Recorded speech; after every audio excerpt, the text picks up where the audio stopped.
লৈ আহিছোঁ নেমুৰ আচাৰ। নেমুৰ আচাৰ কেনেকৈ তৈয়াৰ কৰিব পাৰি এয়া আপোনালোকক দেখুৱাওঁ। আমি নেমুখিনি ধুনীয়াকৈ ধুই শুকান কাপোৰেৰে মুচি লৈছোঁ। ইয়াত গাত পানী থাকিব নালাগিব, কিয়নো আমি ইনষ্টেণ্ট আচাৰ বনাম। আমি নেমুবিলাক কাটি ল'ম। আপোনালোকৰ নিজৰ খুচিমতে কাটিব পাৰি, দীঘলকৈ চুটিকৈ। মই নেমুখিনি ধুনীয়াকৈ কাটি লৈছোঁ। আৰু আমাক আচাৰ বনাবলৈ লাগিব মছলা। বগা সৰিয়হ 3 চামুচ লৈছোঁ, ধনিয়া 4 চামুচ, ক'লা জিৰা 1 চামুচ আৰু বগা জিৰা আপোনাৰ 4 চামুচ, আৰু আমাৰ ঘৰৰ জলকীয়া। আমাক লাগিব হালধি, ক'লা নিমখ 1 চামুচ, আমাৰ নিমখ, আপোনাৰ 1 চামুচ পাঁচফোৰণ আৰু ৰেড চিলি পাউডাৰ, আপোনাৰ ভিনেগাৰ আৰু আপোনাৰ মিঠাতেল। মই কেৰাহী বহাই দিছোঁ, গৰম হ'ব লাগিব কেৰাহীটো। কেৰাহী গৰম হৈ গ'ল। মছলাখিনি আমি ভাজি ল'ব লাগিব।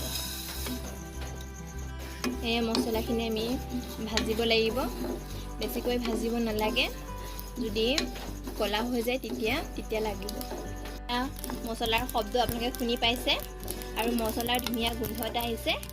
আমাৰ মছলা ভজা হৈ গ'ল। মছলাখিনি এতিয়া গ্ৰাইণ্ড কৰি ল'ম। আৰু মছলাখিনি গ্ৰাইণ্ড কৰা হৈ গ'ল।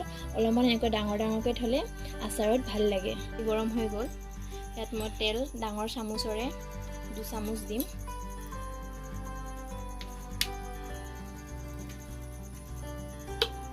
কেৰাহী বহাই দিছোঁ। আৰু তেল গৰম হৈ গ'ল। এতিয়া পাঁচফোৰণ 1 চামুচ দিম। কাটি থোৱা নেমুখিনি আমি গৰম তেলত দি দিব লাগিব। দি দিছোঁ আৰু এনেকৈ লৰাব লাগিব।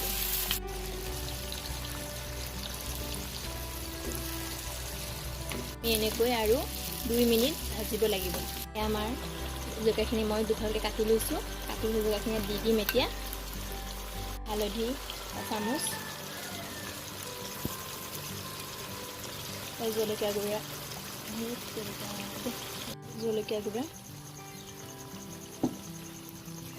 সোৱাদ অনুযায়ী নিমখ, আৰু টেঙাত অকণমান নিমখটো হ'লে ভাল লাগে। ক'লা নেমু 1 চামুচ, ক'লা নিমখ 1 চামুচ। গ্ৰাইণ্ড কৰি থোৱা মছলাখিনি আমি ইয়াতে দি দিম। ধুনীয়াকৈ মিহলাই দিব লাগিব।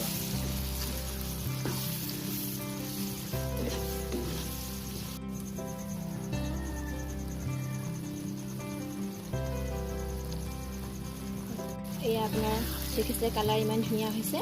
আৰু আপোনালোকৰ জ্বলাটো আপোনালোকৰ সোৱাদ অনুযায়ী দিব। জ্বলা খাই ভাল পায় যদি জ্বলা বেছিকৈ দিব, আৰু যোনে কম খাই ভাল পায় কমাই দিব। ভিনেগাৰ 1 চামুচ। আচাৰ ৰেডি হৈ গৈছে। আমি এতিয়া বেলেগ এটা পাত্ৰত ওলাই ল'ম। আমাৰ আচাৰ ৰেডি হৈ গ'ল। দেখিছে আপোনালোকে ইমান ধুনীয়া কালাৰ। আপোনালোকে লগতেই খাব পাৰিব। আচাৰ ৰেডি। এতিয়া আমি বেলেগ এটা বাচনত ওলাই ল'ম আৰু ঠাণ্ডা হ'ব দিম। আৰু ঠাণ্ডা হ'লে আমি গ্লাছৰ বৈয়ামত সুমুৱাই থৈ দিম। আচাৰ ৰেডি। দেখিছে আপোনালোকে ইমান ধুনীয়া কালাৰ হৈছে। আমাৰ আচাৰ ৰেডি হৈ গ'ল। আপোনালোকে ধুনীয়াকৈ বছৰটো খাব পাৰিব। যদি মোৰ ভিডিঅ'টো চাই ভাল লাগিলে লাইক, শ্বেয়াৰ, কমেণ্ট কৰিব, আৰু মোৰ চেনেলটি ছাবস্ক্ৰাইব কৰিব।